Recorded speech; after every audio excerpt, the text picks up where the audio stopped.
আসসালামু আলাইকুম ওরহমতুল্লাহি ওবারাকাতু। হ্যালো গাইস, আপনারা সবাই কেমন আছেন? নিশ্চয়ই সবাই ভালো আছেন। আজকে আমি নিয়ে আসলাম নদীর মাছ দিয়ে আলু দিয়ে ভুনা।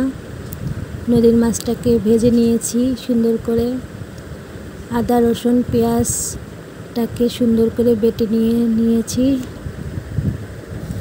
মাছটাকে সুন্দর করে ভেজে নেওয়ার পরে মশলাটাকে সুন্দর করে ভুনা করে মাছটাকে দিয়ে দিলাম।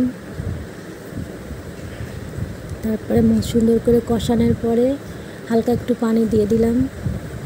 তারপরে আলুগুলো দিয়ে দিলাম, দিয়ে সুন্দর করে কষানোর পরে আবার পানি দিলাম, দিয়ে এবার পুরোপুরি রান্নাটা হওয়ার জন্য অপেক্ষা করব।